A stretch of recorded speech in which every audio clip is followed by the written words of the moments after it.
Hello, everyone, and welcome to our September Mentor Chat. We are rounding out our exploration of communication prep with this chat about strategic science communication. And hopefully we'll unpack some of the skills you need even before you begin communicating and how you can leverage those skills into your SciComm that encourages action in your audience. Today, we are joined by Anthony Dudo, an associate professor in the School of Advertising and Public Relations. I'm the program director of science communication in the Center for Media Engagement. His research focuses on scientists' public engagement activities, media representations of science and environmental issues, and the contributions of journalism and entertainment media to public perceptions of science. Dr. Dudo's recent work, which is a book called Strategic Science Communication, has examined factors influencing scientists' likelihood to engage in public communication, how scientists identify and prioritize goals for public engagement, and the growing infrastructure of stakeholders that support scientist communicators. For this mentor chat, as always, if you have questions during, you are free to put them in the chat. I think we will have a presentation by Dr. Dudo. And at the end, if you would like to ask questions out loud, please do so because I will continue talking. And if you don't want to ask out loud, but you do want to hear your question out loud, I can also say your question for you. Okay. Dr. Dudo, the floor is yours. Hey, thanks, Tyler. Much appreciated. I have some good news to everybody on the call. This is normally the time of the day where I have my post-lunch like sleepy phase. But look at that right there. Boom. Look at that. That's a dark roast coffee. So I'm feeling hopeful that I'll be alive for the next hour with everybody and functioning. Also, I'm noticing in the chat a fascinating science communication issue happening right now. I see AI note takers on the Zoom call, right? So here we go. I had a colleague talking to me about that like a couple weeks ago about how they've converted and use an AI note taker, and it's changed the way that they do social science and academic work and blah, blah, blah. And I was like, okay, wow, I need to learn more. All sorts of issues that introduces to the world of science communication that I'm sure many of you are probably thinking about. So I'll just say that I'm really excited to be here with you all. And I'll offer the usual caveat in this kind of context for communicating, which is, man, I wish we were all in the same room together. That's always a lot more fun. We can vibe and have easier interactions and exchanges of ideas and questions and conversations. But this is better than nothing, right? We still get to interact. And so, but the reason why I'm bringing this up is because with luck, over the course of the conversation today, you might have some questions, some ideas, whatever it might be that come up that we don't get to in this hour or in this mode of communication. And hey, I have an email address, right? So I always like to say, please just follow up with me and we'll continue the conversation after this. So view this maybe as the beginning of hopefully maybe a relationship, exchange of information, however you want to refer to it. So I asked Tyler, she had said, hey, we do this, our vibes are really informal. That's my kind of vibe too. I love that. If we were all in a room together again, we'd probably just do it that way. But with this, I thought maybe it would be a good idea just for me to spend 15 to 30 minutes kind of talking through. I don't want to just talk at you, but I thought if I could cover off on some things and use a slide deck, then we'd all have kind of common background and you have a clear sense of like who I am, what I do, what this book that we wrote is all about. And then from there, we can use the rest of our time together. And then, like I said, you can follow up with me. So I don't like going through slide decks on Zooms. It's not my ideal situation, but hey, here we are. I still think in this case, it probably makes sense. So with that in mind, I am going to find my cursor across my multiple monitors. And I am going to try to share my screen and see if I can get it to share the right one. Boom. Okay, and if someone could give me the big thumbs up and let me know if you're seeing my slide deck. No, you're not. Okay, hold on. Seeing your notes. Oh, okay. All right. I haven't done this in a while, so I'm trying to remember how to. Oh, okay. There's all sorts of pop-ups.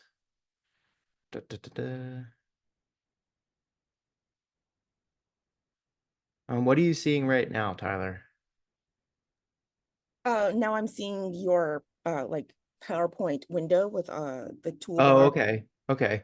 So anyone want to troubleshoot in real time and tell me what button I need to click to just show you the actual presentation?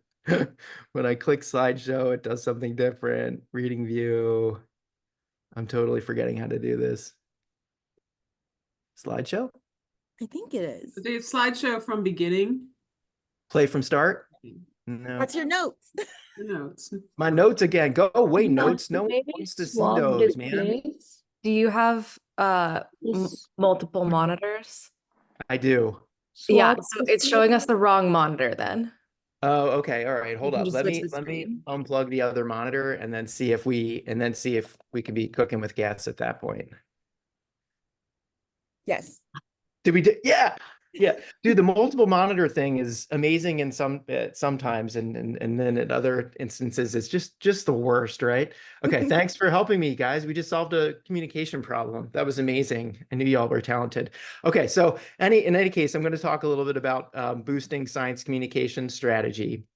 Um, and what I thought I'd do real quick with you all is talk through a little bit about my background so you know who I am, and then just share with you some ideas about strategy in the context of communicating science. So my journey is like so many people in science communication, it's not linear. Often it's kind of meanders all over the place. And I think mine is kind of typifies that. So I started out, grew up in the 80s and 90s. And in the 80s, I remember my dad was always watching the show Nova on PBS and watching things like by Carl Sagan, the show Cosmos. And I was absolutely hooked from a very early age on all things science and environment. And as a high school student, I thought I was going to become a scientist at some point, and then realized when I took my AP chemistry class that maybe that wasn't going to be a good idea. And then so I pivoted, went to college, and I got really into journalism in college. And then I realized along the way, thanks to an amazing professor that I had, that I might be able to marry my love of science and all things related to the natural environment with what I was learning about how to communicate for impact. And that was like a critical moment in my own kind of professional identity. And when I finished college, I got this amazing, like actually the first job I got was terrible. I stayed in that for 4 months. And then I got my first out of college dream job, which was working at a place called the Academy of Natural Sciences, which is a natural history museum and environmental research institute in Philadelphia, Pennsylvania, which is where I grew up. And I worked in the communications department there and was the publications manager. And if any of you have worked at kind of a nonprofit or mission-driven organization, you'll know that you have a job title and it says you have certain specific job responsibilities, but you end up doing way more. That's kind of par for the course in those contexts. And so when I worked at the museum, I was able to do anything really related to communication among, internally, externally, and then the combination of both of those things. And it was a really amazing experience. And one of the things that I was grappling with almost immediately, and that became really clear within the first 6 months of me working there, was that a lot of these kind of fundamental expectations and ideas I had about communication weren't shared with other people at the museum outside of the communication unit. So a lot of the scientists and experts with whom I was interacting on a daily basis had very different understandings and expectations about communication. And as someone who was young and naive, I was like, how do they not know this stuff? Well, I'm older now and I realize, like, why would they know that stuff, right? They have their own priorities and their own norms and their own scientific culture that they're working in.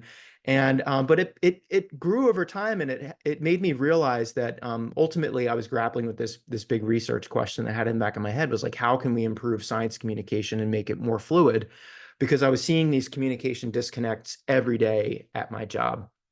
That led me to eventually want to go back to grad school. I did a PhD at University of Wisconsin back in the early 2000s, which is when science communication as a subfield was around, but it was not. It's grown a lot in the last 20 years. And in any case, had an amazing time there, and then left and took a position as faculty at UT Austin when I finished my PhD, where I've been ever since. And I'm telling you this because it's important background to understand kind of how this book came about, frankly, because my initial kind of identity in the science communication ecosystem was as a practitioner, as a strategic communication practitioner. And then I became a social scientist and a researcher. And then as an actual faculty member, one of my kind of core maxims for how I decide what I want to work on, what I want to do is the extent to which whatever I'm spending my time on is kind of honoring both the research and the scholastic side of things with practice. So I really like to basically ask research questions and test hypotheses that are often driven by the practitioner community, or that I think as I push them down the line will be of value to the practitioner community. So that's a really important part of my kind of identity and why I do my work here. And so here I kind of mentioned this to you before, but if I had to say, well, like, what's the ultimate research question behind my teaching, research, and thinking, it's how can we empower, evolve, and improve science communication? And that's intentionally broad because I play across that question in lots of different areas with different colleagues of mine. And so at this point in time, I'm mid-career faculty. I'm in my mid-40s. I've been doing this for almost probably 20 years now. And so, that's a pretty long time to be playing in a space. And so I'm trying to, this slide is meant to kind of give you a sense of the broad array of things that I've studied. So if any of this, I'm not going to obviously get to all this in my chat with you here today, but if you yourself find, spend a lot of time thinking and working in any of these spaces, that would be a great reason to connect with me afterward if you want to talk more about that. But, I've done research that's been focused on public opinion and understanding different aspects of publics and citizen groups. I've done research on science communication training organizations and efforts, on science communication fellowship programs, on science philanthropies and how they do and don't contribute to public engagement, science communication, on professional scientific societies, on journalists and media gatekeepers, and I guess I'll say the lion's share, but a lot of my research recently has been very much focused on the expert community themselves in an effort to try to help understand how they approach communication and engagement, and then to the extent possible, based on that understanding, try to empower them and help them improve the way that they do that communication and engagement. And along the way, I've been lucky to be funded by a whole lot of different philanthropies and federal agencies that have made that work possible. So I'm very thankful for that. But to kind of zoom in a little bit, and kind of start connecting to the book and talking about strategy, I happen to have an appointment in a school of advertising and public relations in a large college of communication. My close collaborator is Dr. John Besley, and he's at Michigan State University. He has a very similar backstory to myself, working as a practitioner, and he's from Canada, up in Canada. And he also, after he finished his PhD in communication, got a job actually he was in a J school for a little while and then took a job at Michigan State, also in a school of public relations and advertising. So we are faculty members who teach strategic communication to undergrads. And so we're very familiar with those lenses, both from our work and from what we do in the classroom. And so we were kind of recognizing that a lot of our first year students, our freshmen at our universities, were being taught these very basic fundamentals of strategic communication. And, we started to anecdotally realize that, like, oh my gosh, I think a lot of these like maxims and best practices that our students are understanding as 18 and 19-year-olds in our space aren't probably widespread among the scientific community and therefore aren't being applied to the way science gets communicated by experts. We also, being social scientists, realized that that was just an anecdote, and we wanted to go about trying to test that empirically and get a clear sense of gathering some quantitative and qualitative data to really understand that space better. And so that's what we've been doing for the last 10 to 15 years. We've been using concepts and best practices from strategic communication to really go at all of those different groups I just mentioned and see to what extent they exist and to what extent they don't exist. And then from that understanding, start to think about quality and the improvement of communication. So that's the big picture of kind of what we've been doing. And this was such a fun slide to create. I've shown this slide for a really long time. Why was it fun, Anthony? Because it's my slide that's meant to like give you the big picture about our findings from like all of that research. Like, what is some of the key stuff that pops out of that I really want to share with you? And so here we have this elegant take-home message for you all. This is coming from looking across all of that data over time that myself and close colleagues of mine have generated in this space. So across the science communication ecosystem, there's ample room for scientists and those who support them, and that's really important to mention, to evolve their communication mindsets and processes. So there's room, there's opportunity for growth. Dare I say, there's room for improvement to make our science communication more impactful, more gratifying over time.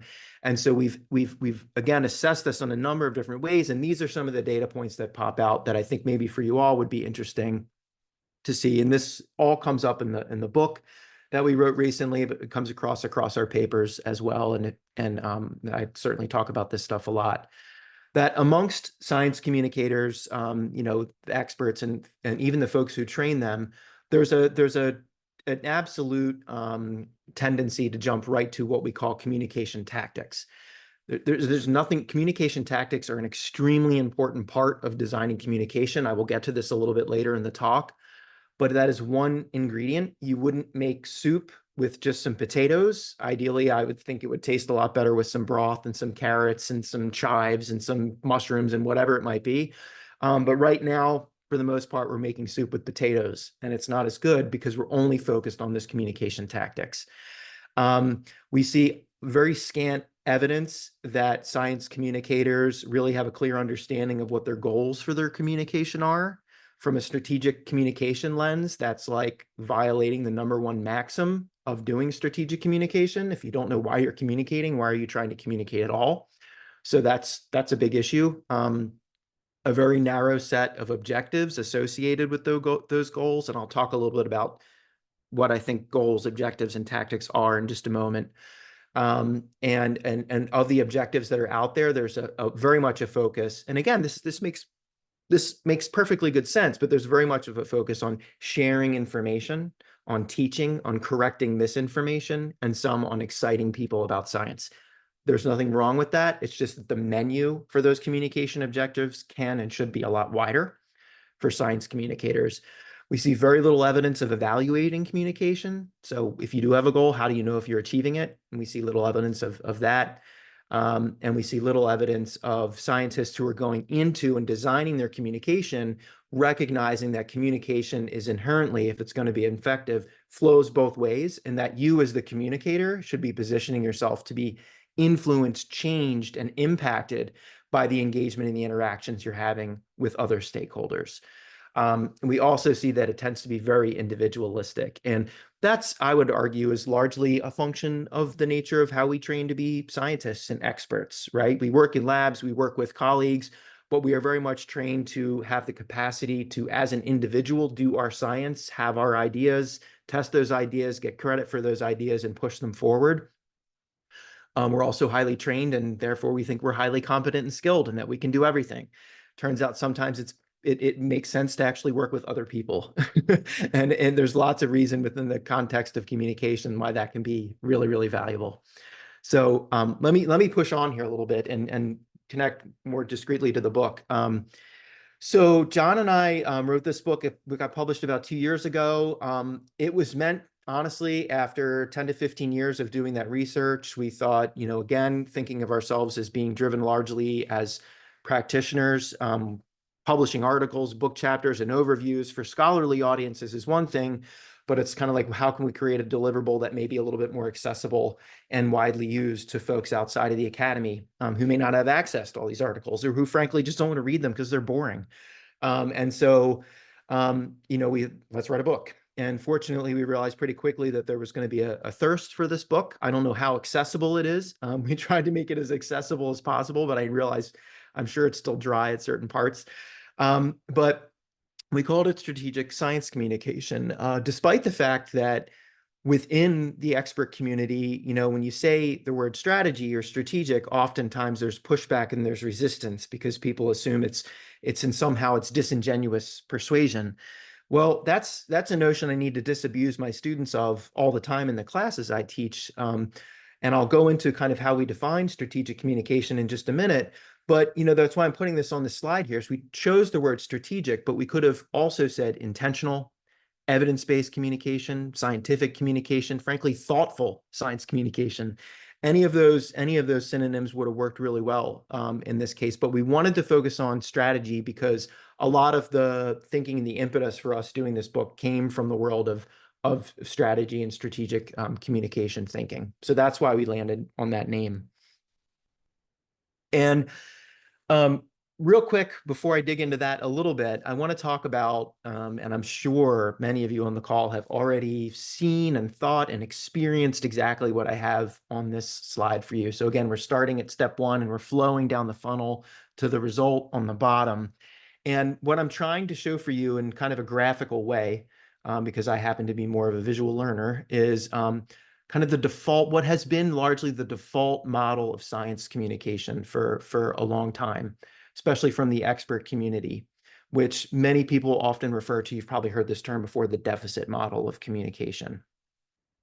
The notion being that if we as experts who possess some sort of knowledge can simply translate that knowledge, disseminate that knowledge, put it in the heads of other people, that they will simply attend to that information, absorb that accurate information, and then act on that accurate information in ways that are commensurate and consistent with what we know in science to be true. And at the end, I have it here, science triumphs, right? Science wins, okay? And man, that is so, actually I can make arguments for why that's scary, but let's not go down that rabbit hole at the moment. Like, and just say this, like, wouldn't it be nice if the world was that simple? Wouldn't be it nice if human psychology was that simple? But we know, honestly, for nearly 100 years of research in social psychology and the social sciences broadly defined, that this isn't actually how communication is not that simple. And especially within the context of science, technology, the environment, it's definitely not that simple. And so attempts to communicate about science that are built on this assumption, it's not that there aren't certain situations in which they work well. They can work well in echo chambers where people want this. But to use this as a one-size-fits-all communication model for science is never going to maximize impact. And in some situations, it's actually going to cause problems. So I'm going to go ahead and put the big Ghostbusters symbol across that for a whole host of reasons and say, we need to step back and have a broader, more inclusive, more reflexive model of communication before we start stepping into that arena to engage with people about science and technology. One of the things that we learned early on in our research, we were asking, trying to ask people, we were doing this a lot qualitatively at first with conversations we were having with people in the space, whether they were scientists or whether they were communication people who were working with scientists. And we were kind of asking this question, like, because what we kept hearing back is, I just want to share knowledge. I just want to talk about my science. I just want to share my research. And we had to keep kind of pushing. I don't know if any of you are parents or uncles or aunts or whatever it might be, but like there's that classic stage in human development when a child's like between the ages of 2 and 3, where they just come at you constantly asking why, which is like super fun if you're a parent. But that's what we were doing with this, is like, but why do you want them to learn? Why do you want them to have this knowledge? Why do you want them to be informed about issue X in science? And it was kind of like, oh wait, actually, yeah, the knowledge itself isn't doing something. I'm hoping that the knowledge is going to lead to something. And typically that something is some kind of concrete behavior. In strategic communication, what we care about ultimately always is impacting actual human behavior, recognizing that in order to get to the change in human behavior, you have to accomplish other things first. And so that's really what we are focused on here, is we pushing and realizing that, like, even if the thought amongst a lot of experts is that they just want to change knowledge, that if it just stopped there, they would be really dissatisfied with the communication. And they recognize that there's a need, that knowledge is building that knowledge is in service to changing something else, typically a behavior. And that is consistent with strategic science communication viewpoints. And so, effective science communication requires something more than informing or teaching people. It's not just about education. And the word effective that you're seeing on the screen right here is doing really heavy lifting, right? All communication is not equal. There's better communication and there's worse communication. And what we're talking about right now is effective communication that gets results, that has impacts, that changes behavior. And that is very different than just some sort of thrown together communication, which may or may not have those kinds of impacts. And so again, strategic communication, the way it views effective communication, very simple definition: effective communication is that which achieves your goals as a communicator, period. That's like the common denominator, the bottom line. And so this is the little part of my talk here as I press on where things are going to get a little bit more granular. I promise I'm not going to get too wonky. This stuff is obviously explicated in the book in much greater detail, for sure, in our papers as well. But the reason I want to show this to you is because you've at this point heard me using the word goal, the word objective, the word tactic. And I think, frankly, that's a core part of the ingredients of the DNA of our book and of our kind of our approach. Those are really important concepts. And so I do want to just spend a minute clarifying what those are here, because I think it will help us all have a shared understanding about this. And a lot of the way that we're dealing with these concepts is coming directly from communication research, particularly within strategic communication. And the notion being that if we're concerned about having impactful communication, we're attending to three things. We're starting being very focused on understanding what are our audience-specific behavioral goals that we're seeking. To get to those goals, what are the communication objectives that we need to hit to make achieving those goals more likely? Because you can't just jump right to a behavioral goal. Because like if I walked up to you and say, buy an electric vehicle, buy an EV car, it's like, shut up, man. What are you talking about? Like, you have to actually have to communicate other things to get that behavior to actually happen. And so those are the objectives. Again, I'll talk through this in just a second. And the tactics are the nuts and bolts of the actual communication process that helps get us there. So those are the three kind of key ingredients. Let me real quick, boom, boom, boom, talk about each of those. Goals, the way we define them, the long-term ultimate impacts you want to achieve through your communication efforts. They are audience-specific behaviors. And in the book, we talk about a whole host of what these particular goals could be. I have, over the years, we have worked really hard to try, to the extent possible, create a comprehensive list of what these audience-specific behavioral goals could look like within the scientific community. We've done all sorts of quantitative and qualitative work to try to make that list as comprehensive as possible. It will never be an exhaustive list. That's just not a reasonable expectation. One of the fun things I do actually with when I teach my science communication classes here at UT, especially with the grad students in our College of Natural Sciences and the postdocs over there, is I put them into groups and I say, brainstorm every science communication goal you could possibly come up with. And they all do it separately, and then we can compare them to one another. And we see this list of generally 10 to 15 things that consistently pop. And it's kind of a really fun exercise to do. So I'm not going to read through what these exact goals are. I'm just giving you an example of what some of them could be. And then, I think this is one of the more important things that I'm going to say today in the conversation is that, hey, guess what? It's not easy to identify what your communication goal should be as a science communicator. It requires you to wrestle with that why question. It can be really overwhelming when you realize there's lots of different types of goals that you could seek to achieve. Then you have to choose which one or which combination of them you actually care about most at a given time or stage of your career, your life. And the other question you need to ask is this goal that I'm interested in, is it consistent with my authentic identity? Because if you try to pursue some sort of communication goal that is not consistent with your authentic identity, you are automatically constrained or hamstrung from the beginning of designing your communication. So making sure that those things marry is also a really important thing to do. This is hard work, period. I have done this with scientists. I know tons of people who do this with scientists. This is a process. I spend entire semesters with scientists at scientists in training at UT, helping them figure out and wrestle with what a good goal is for them. So, hey, it's hard, right? That's how strategic communication is. It's like if you put the work in up front, then along the way, as you move forward, the communication can unfold in ways that are really gratifying. But that work up front is challenging, and I think that's a really important thing that I want to acknowledge. So objectives, if you think of that, this is like the kind of the middlemen of the process, super important. These are the shorter term changes that will make achieving those longer term goals more likely, more feasible, more possible.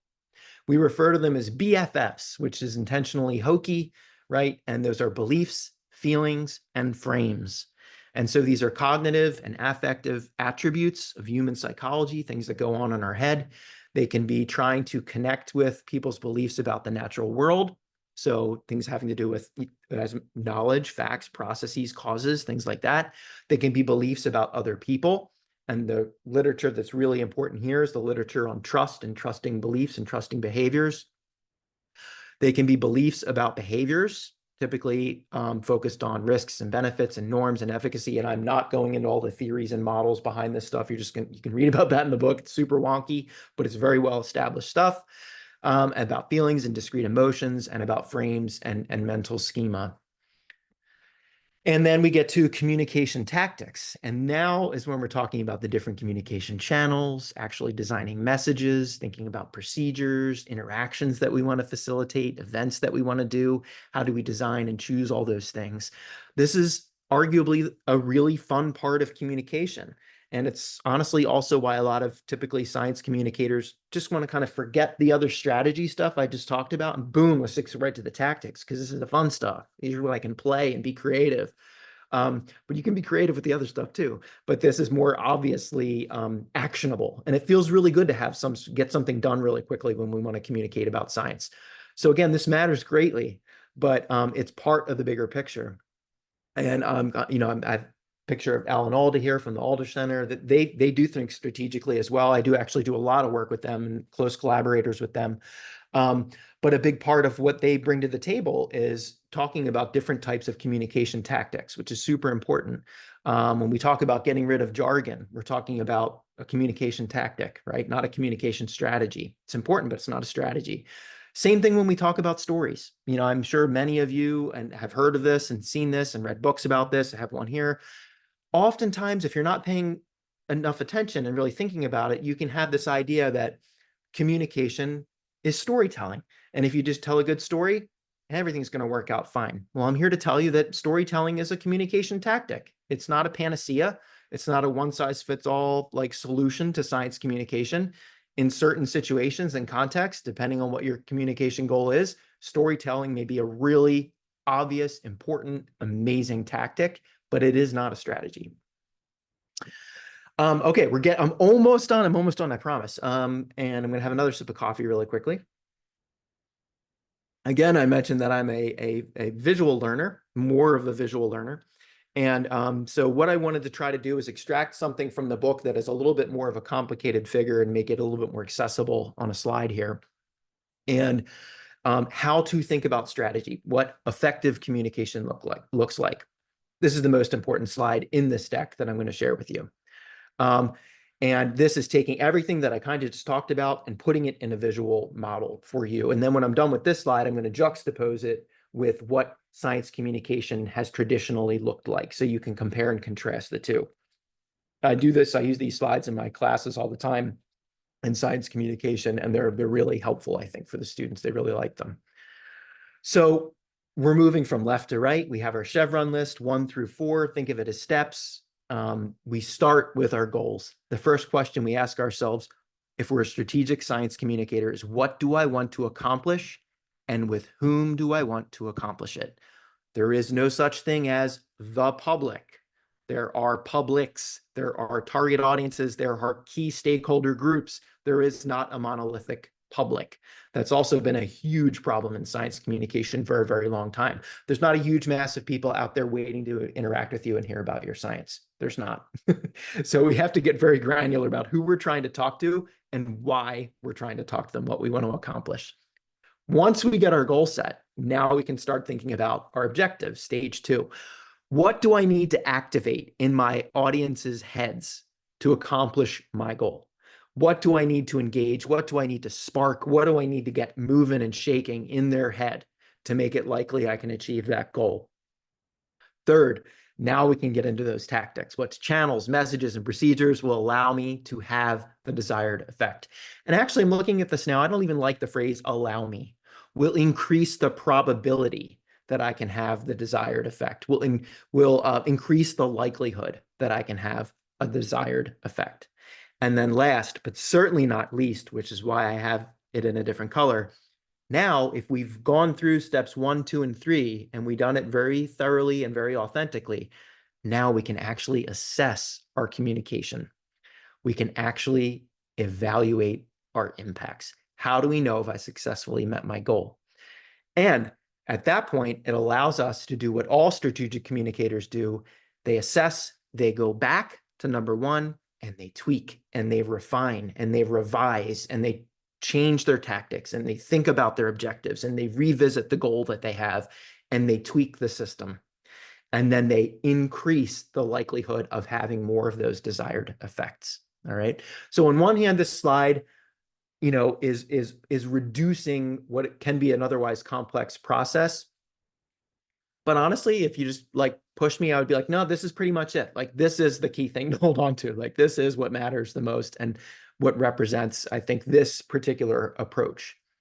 So that's how to do strategic science communication. So how do we like accidentally overlook doing strategic science communication? Well, we can look for, again, what our data is suggesting for years is how science communication has often looked. So when it comes to goals, they're just not considered, or the goals that we have are actually really vague, right? So right there, we're behind the 8 ball. We have a problem right from the get-go.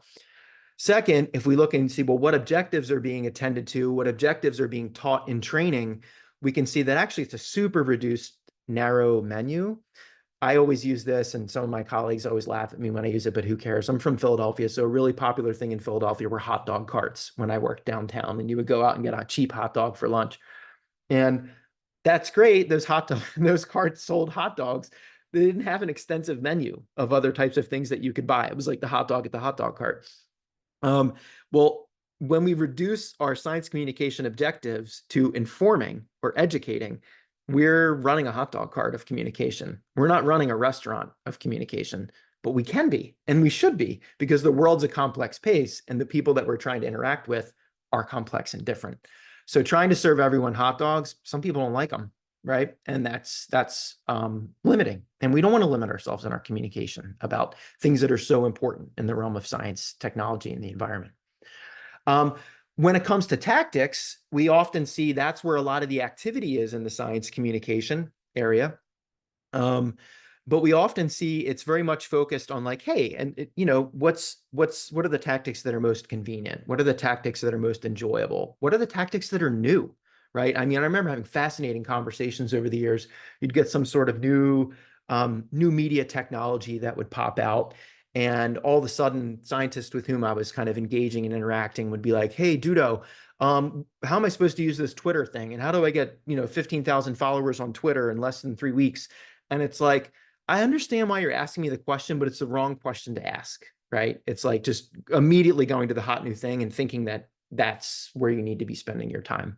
If it's not attached to strategy, it's kind of a waste of your thinking and your effort. And what it means when you don't attend to goals, when you have a very narrow subset of objectives, when you have tactics that are even reduced insofar as being interested in things that are convenient or new or fun, you can't really talk about impacts. You can't seriously do any sort of evaluation. And so we're really not being strategic if we're not giving ourselves a chance to learn about the impact of the communication on our audiences and the impact of the communication on ourselves as communicators. Okay, last slide. I'm almost done, and then we can chat. I want to bring it home with some take-home messages here, some key considerations about strategy. If you happen to read the book or parts of the book, especially if you just want to skip to, you can read the first chapter and the last chapter and you'll get a lot out of the book. I'm just going to say that. And if you skip right to the last chapter, this is where a lot of these things are going to pop. And we talk more about these at length, right? So parting thoughts. Whether, if you are a scientist who's communicating, or you are active in a space where you're helping scientists or experts to communicate, help them to understand that effective communication is different than just communication. And that if you're concerned about effective communication, it needs to seek a goal with a specific audience or audiences. Like it has to. Like, that is a fundamental best practice of strategic communication. whether it's about science or anything else, whether it's about politics or selling Nikes.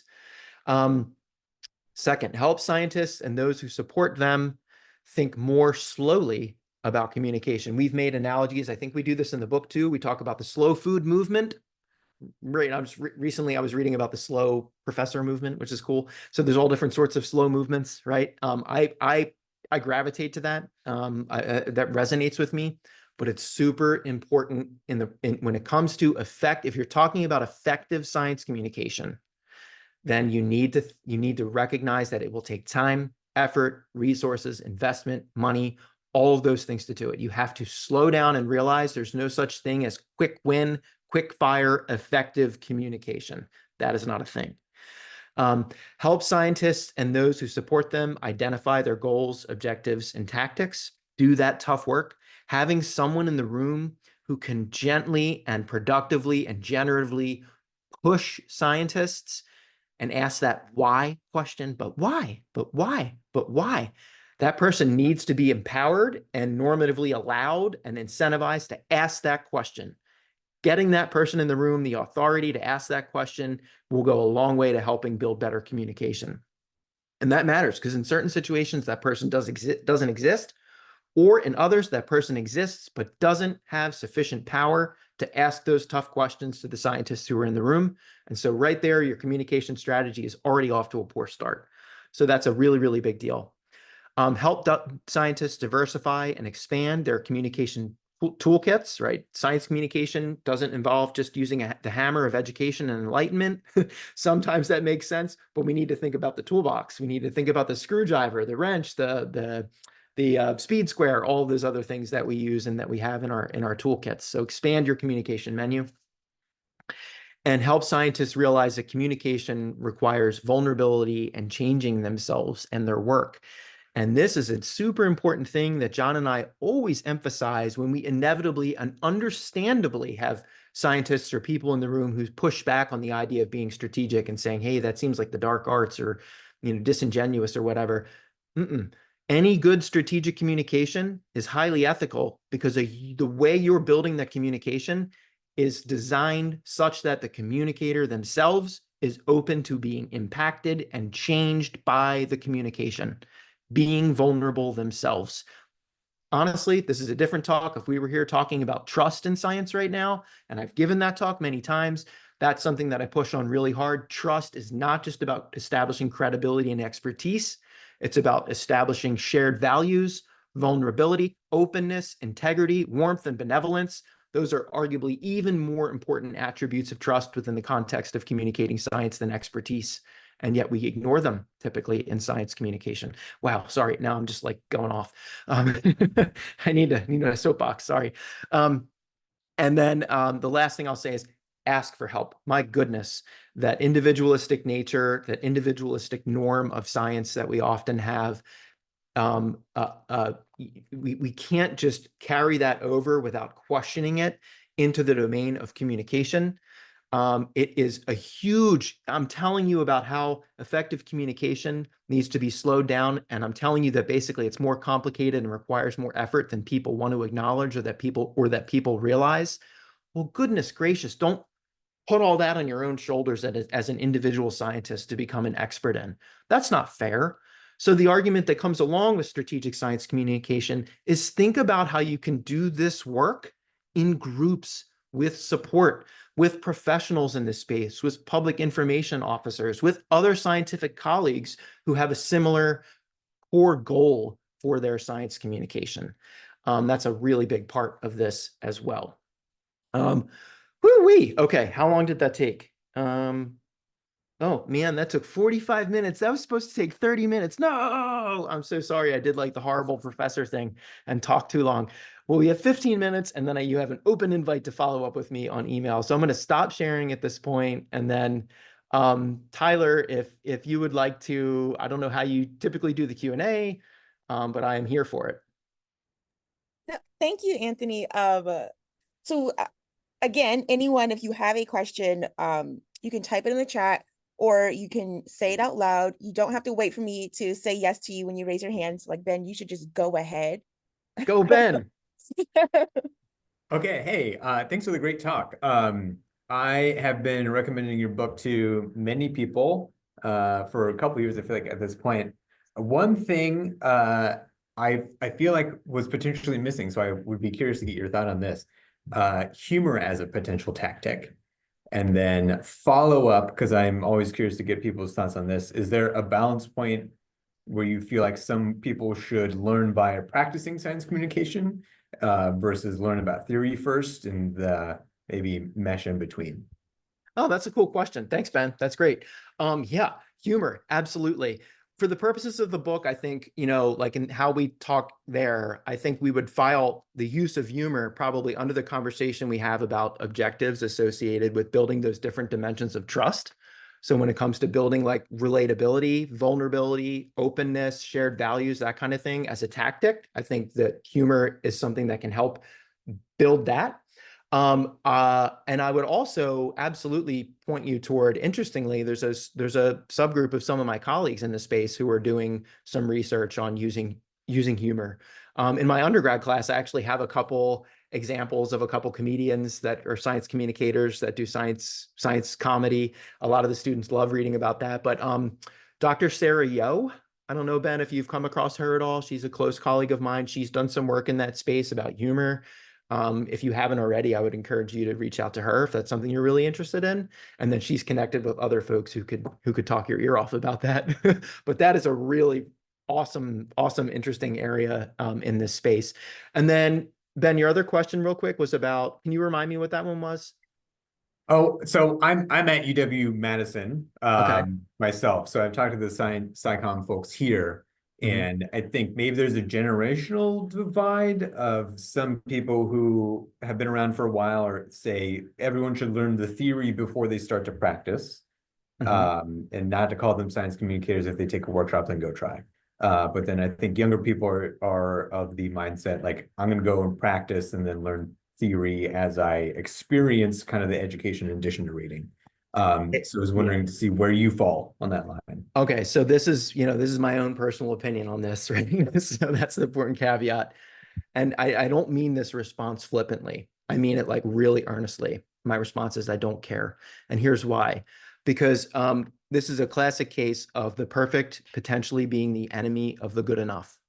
And so if you are someone who's interested in bolstering, becoming a science communicator, building that aspect of your identity, you need to enter that space in a way that's authentic to you, that you can activate and sustain.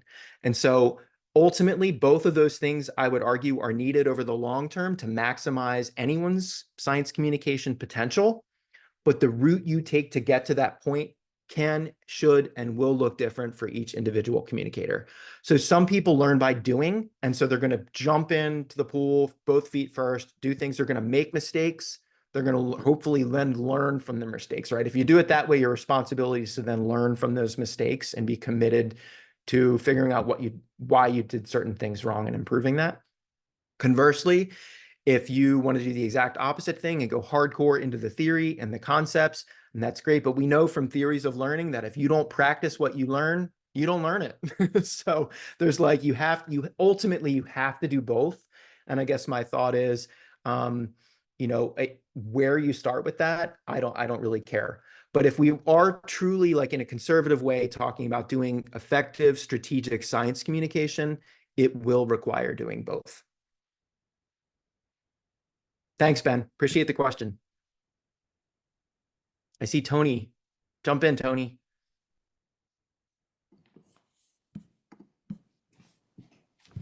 Hi there. Hey. Hi from Germany. I have a Hello. question. I'm not sure. I couldn't really take away something like so practical. I didn't have a really good practical takeaway here. So I was wondering if if you have a practical sort of real world example of the result of when researchers communicated the wrong way versus when they communicated the right way, developed a strategy and things. Yeah, sure. You have So a comparison. this is gonna sound lame, but I'm gonna say it anyway because I think actually in the book we have lots of different case studies and examples of that.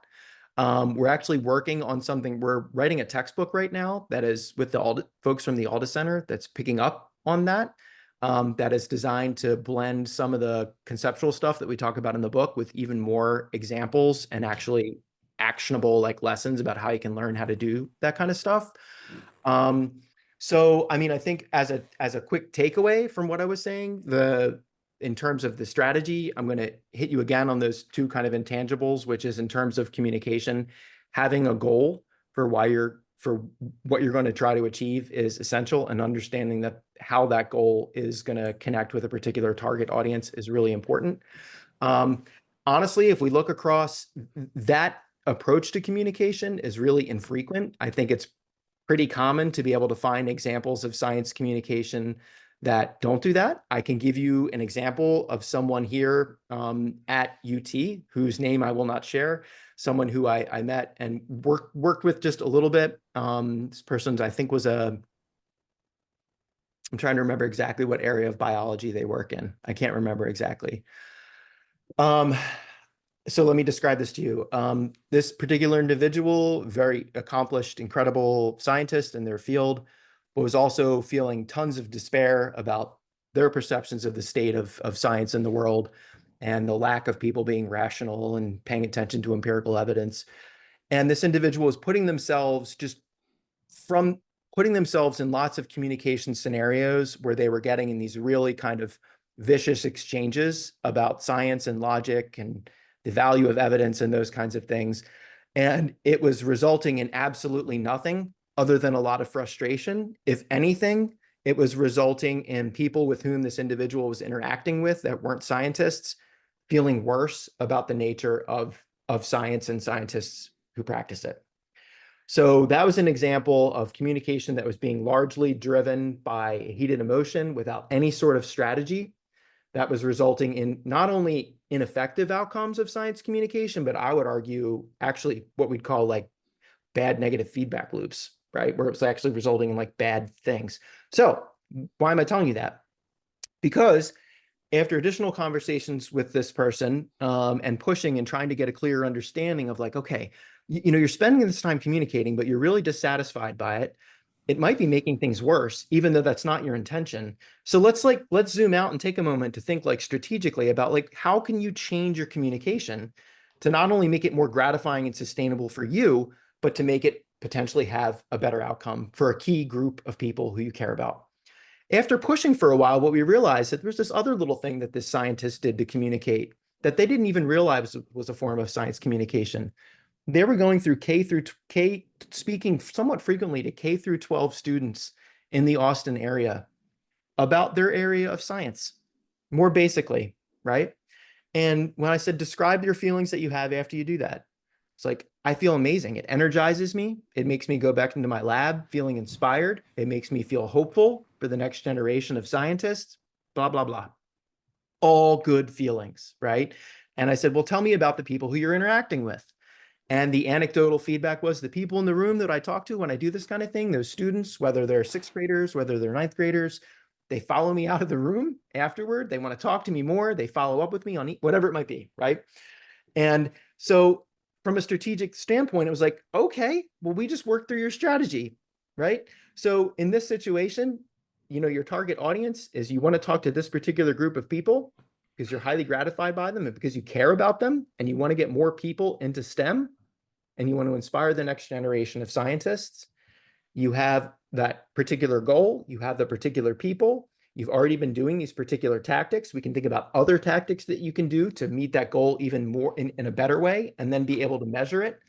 And so now you have a strategy for your communication, right? And it's not mutually exclusive. It doesn't mean that they can't do the other type of communication, try to achieve other goals for their communication as well. But we realized that the other approach that they were taking was actually strategically, it wasn't a strategy and it was backfiring, right? So that's just a quick juxtaposition of what that can actually look like for an individual in real life. So in a way, they weren't strategic either way, but they just happened to do it the right way with this one audience. And then once we were able to, once we were able to dig in and understand, they didn't even realize that that was actually like science communication, right? They weren't even thinking of it that way. And so we had to slow things down, talk through it, and then we could more fully bake that out and flush that out as like their strategy for communication. And the thing that I think, I don't want it to sound sometimes when you describe things that way, it can sound really like reductive or limiting for the scientist communicator. Like the important thing to say, like Tony related to that, is just because that's their particular strategy at a particular point in time, that doesn't need to be their strategy forever as a science communicator, right? Like at that particular time, it might be the thing that makes the most sense for them. But that's not to say that it can or shouldn't evolve over time into something else. So yeah. Thanks for the question, Tony. Thanks. I'm happy to stick around. I can stick around for about another 10 minutes. I know it just goes till 2:30, but I can hang out for another question or two. Cool. We have one question in the chat, and then we have one person raising their hand. So if those take the 10 minutes, then that's it, everyone. So the That's question great.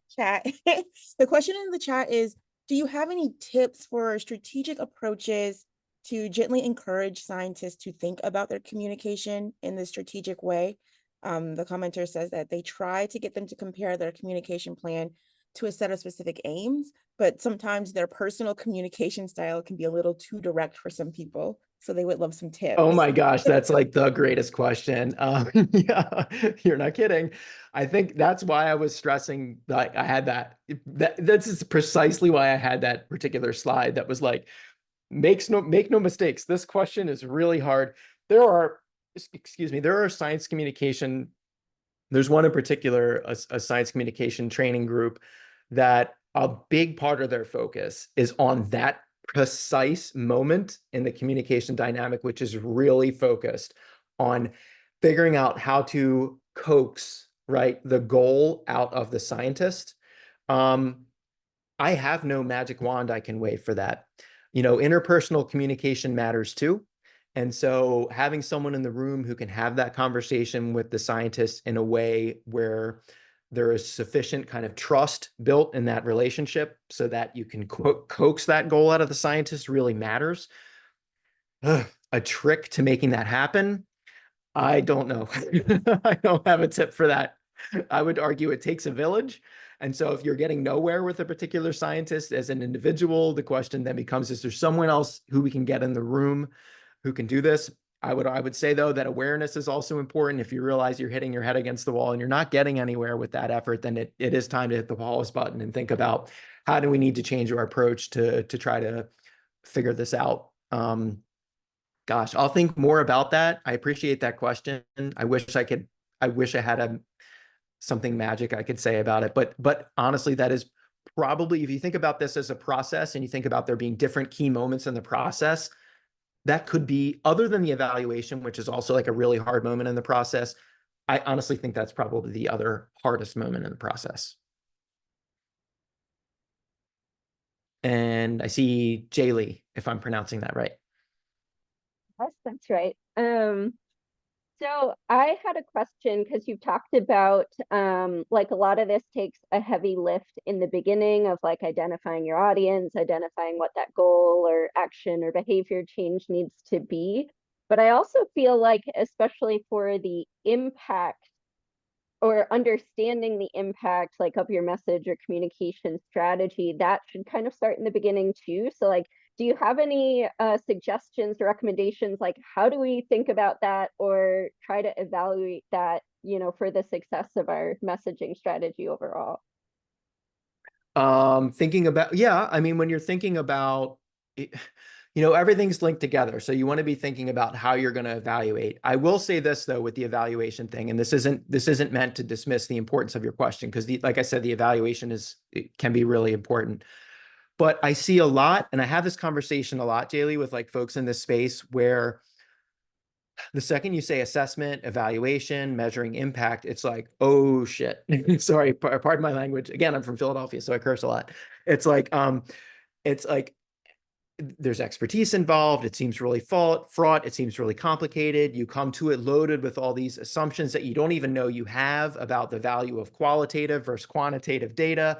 And it can be this real big mess that ends up, again, making the perfect the enemy of the good. Now, I do some work with folks on evaluating their science communication and kind of consulting with them and working them through it. And a key thing to start the question with is like, what's your level of commitment to the evaluation? What's the value? What value do you really need to extract from the evaluation?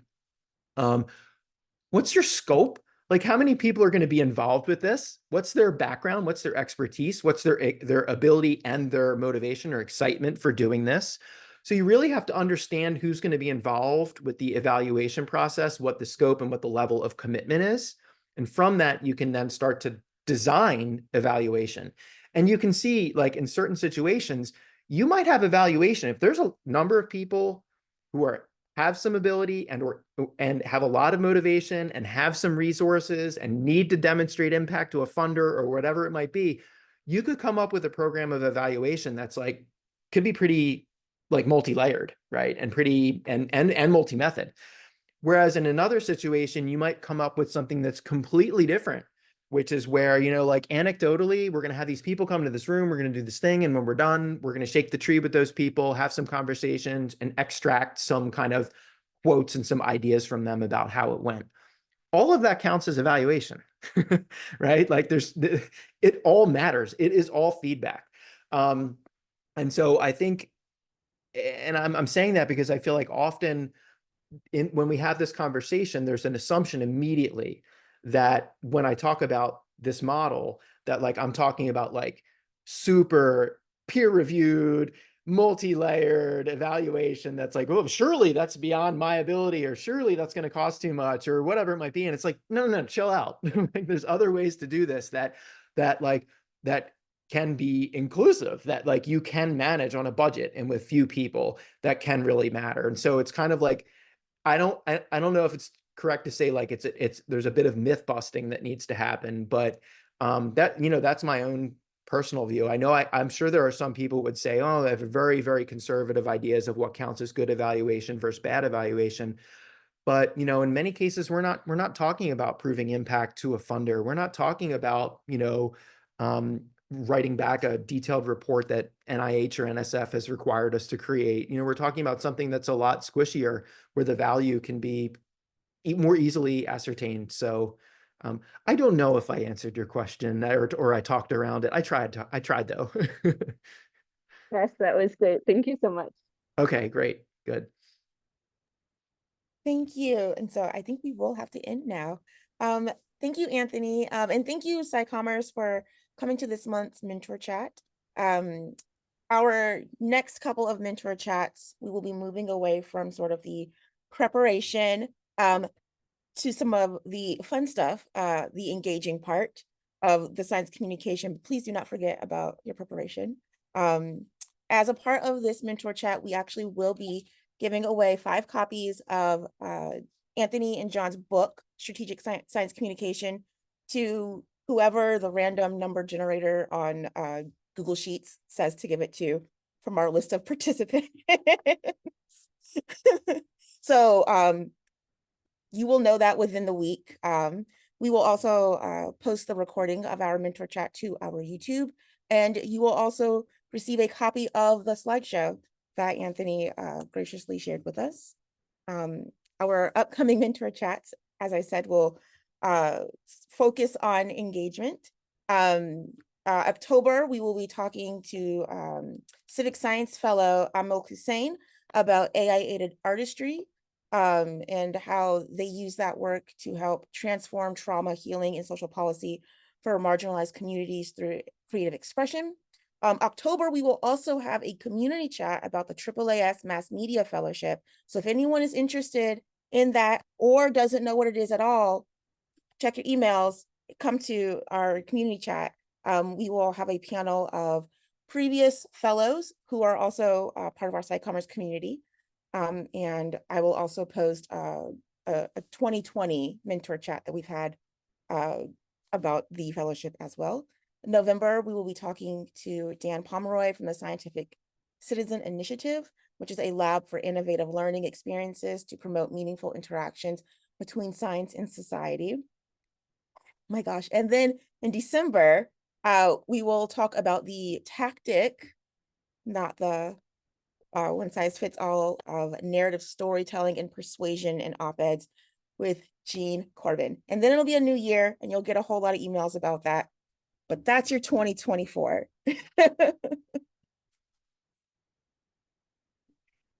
And again, thank you. Thank you, Anthony. Bye, everybody.